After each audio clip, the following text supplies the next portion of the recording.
Hello and welcome to this PRINCE2 Practitioner course. My name is Frank and I'll be one of your trainers for the whole course, and this is Nader. Great, you're welcome as well, actually. Thank you. Yeah. Thank you. So, how are we going to give this course? Well, let me answer that.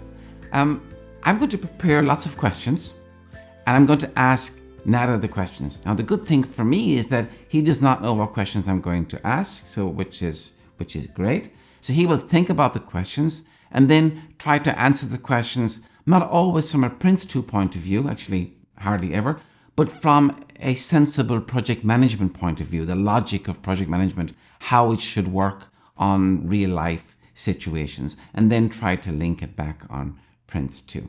So this approach is very unique for training on PRINCE2 Practitioner, but it's really important because the opposite to this approach would be that I stand up on my own and I read the manual back to you using slides. And probably due to a large suicide rate, we would avoid doing something like that, okay? So having this discussion and we're going in further into special topics, that's better. Is there something else you want to say on that? Yeah, it's also because of the nature of the course. Yeah. Because when it's PRINCE2 Foundation, it's mainly about recalling information in PRINCE2. You can memorize things. It's easier if you understand them. It's much better if you understand them, but many people don't do that. For the practitioner level, the whole idea is that you gain enough deep fundamental understanding that you can actually use it in your projects. You can deduct and give opinion. You need to know the reasons behind things. And that's why this course is all about reasons, about reasoning, about justifying different things. I think the format really helps. It's the second time we are doing it. Yeah. We also did it for the previous version. Yeah, the feedback on the last version was really great. And that's why we decided to do the very same thing. Yeah, this time around. And we don't act here. I really don't know the questions because that's the easiest way to keep it real and have a good conversation. Yeah. Okay. We also have a friend on the course, which we refer to sometimes now and again, and our friend is here. So this is the PRINCE2 manual. If you did the foundation course recently, you probably have a PDF version of this, which is fine. PDF has good advantages as well. You can decide which one is more comfortable to you. So it's really important that this book becomes your friend. Even refer to it while we're working together on the course. Know how to find stuff, and if you're using the online version, basically that's a good idea. Also get familiar with the layout of the exam or the book as well. So know the structure of the manual.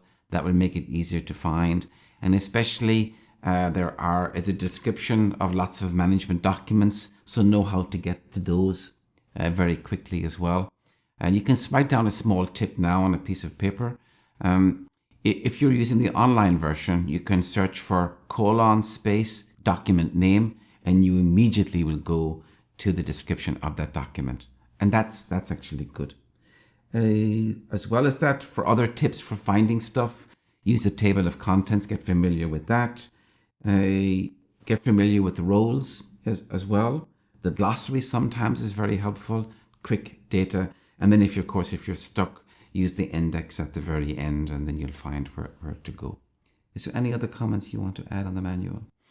Have I covered everything? So I would suggest when you're taking the course, when Frank asks a question, pause the video, think about the answer, decide what your answer is, and then check it with the manual, double check it with the manual, and then play the video again and listen to us talk about it. Yeah. But if you're driving, don't do that. That's important. So, question. How many minutes a day should they spend on studying PRINCE2 Practitioner? We always recommend doing it continuously and slowly. It's better than spending many hours one day and then leaving it for a while, or doing everything in 2 days and taking the exam. Because when you learn something in only a couple of days, you will also forget it in a couple of days. But if you give it some time, your brain has time to absorb the information, and it just becomes part of you, or at least has the chance to becoming part of you. Yeah. I think most of our lessons are about 30 minutes. They are Yes. not too short. So one lesson per day. They're also not too long. Yeah. One lesson a day is good. Yeah. So Yeah. there are about 40 lessons. That makes it about 2 months if they don't work on the weekends. Yeah. Yeah. That's good timing. And after 2 months, you can spend some time with the exam simulator. Correct. That's it. And if you have an opportunity to listen or to, well, it's nice that you can pay full attention, of course. But some people I've noticed as well like to listen while they're commuting to work. But you have to decide. It's important that you're able to engage with the content. So if you want maybe to listen to the second time while communicating, commuting to work, but it's nice to have access to the manual, as you mentioned as well. Yeah, I also wanted to say, for the first time that they take the course, one time is probably enough for many. But for the first time they take it, it's really better to watch the video and go through the process of pausing, checking the manual, and coming back. If you want to listen to it while going to work and back, do it for the review. If you're the type of person who prefers to also have a review after that. I'm a very audio-minded person, so if I was to learn this course, I would watch it at my desk first and then listen to it later. Another tip I'd like to give you, well, there's a couple of actually, but one of them is about coaching. So normally in the course, there's a coaching button and you can contact me if any questions. So what I will remind you of is you'll probably find that the question you have in mind will be answered fairly quickly because it'll be answered the next couple of videos.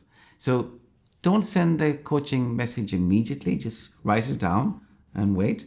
But if it's something that's really annoying you or something you really think you know now, then please feel free to reach out and ask me. If you send me a coaching question from within inside the environment, I will get these messages and then I can give you a response. Okay. All right. I also have one point here to mention. This whole course is based on the assumption that you know PRINCE2 in the foundation level. And that may cause problems for two types of people. One is someone who's taken the foundation course a long time ago and doesn't remember anything. And the other one is the type of person who's never learned PRINCE2 and they qualify for the practitioner exam because they have one of the other certificates that are mentioned by PeopleCert. The PMP, IPMA certificates, CAPM, was that all? Well, anyway, there are a few other certificates. If you have them, you're not required to have PRINCE2 Foundation in order to sit for the practitioner exam. But the problem is that you've not had PRINCE2 Foundation training, and this whole training doesn't want to repeat the basic information in Foundation. That wouldn't work for most people. So if you're one of those two types of person, you need to take the Foundation course again. You can contact support, see how you can do it, complete that, and then come back to the practitioner course. Yep. Let's talk about the exam for a moment now. So obviously one of the things you're trying to do possibly is to learn PRINCE2 Practitioner in order to prepare for the exam. So a bit of information. It's an open book exam, so that's why knowing the manual is really important. There are 70 questions in the exam, and they go on lots of different chapters, and that's why the book is based on chapters or sections. The duration of the exam is 150 minutes. You get longer, of course, if you have English as a second or third language, a little bit longer. And the pass mark is 60%. Or if for people who have dyslexia or any other thing that makes it difficult, slower for them to interact with the system. Yes, correct. Yeah. I think you need to just bring some proof that you have I think so. Yeah. If you have any of those things, you just contact support and they will make the They arrangements will for help you. you. Yeah. And then I'm going to talk about the scenario, because some people really get hooked up about the scenario. Oh, I must know the scenario because every question is based on the scenario. There's a lot of misinformation out there. I think there's less, well, I don't think. I can say clearly that it does less than 15% of the questions based on the scenario. Most of the questions will have their own scenario just built into the top of the question. So you don't have to refer to the big scenario. So that will make it much easier on you. Yeah. You didn't explain the whole scenario thing to them. Many of them may not know it. So the idea for the practitioner exam is that the questions are not isolated. They are based on a scenario. They explain a project to you, and based on that, you answer. Now, you have one integrated scenario for the whole exam that's provided to you as part of the platform, and some extra information in some of the questions. And what Frank is explaining is that scenario, the integrated main scenario, and the extra information in the question. So, back to you. Thank you very much. That's good. Yeah. That's good. Oh yeah, you'll probably want to know what's the name of the scenario. Well, in the manual, there are 4 different scenarios built, and one of them is referred back to in the main exam all the time, and that's the shopping center one. So that will make it easier on you. But don't get worried about that. Okay, there's very few questions on it. All right. Then sample exams. So normally when you get the course like this, you also get 2 sample exams prepared by PeopleCert.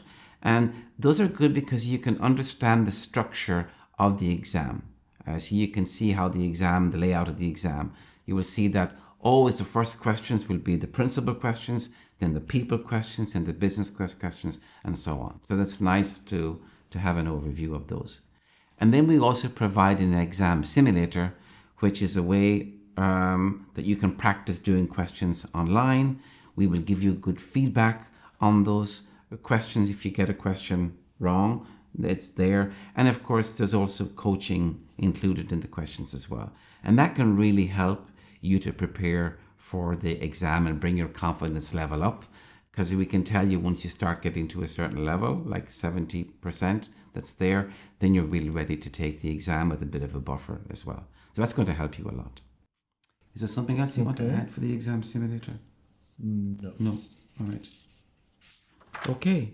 The partial exams. There is so normally the default state for the exam simulator is you run an exam and it takes a full exam. That's going to take you a while.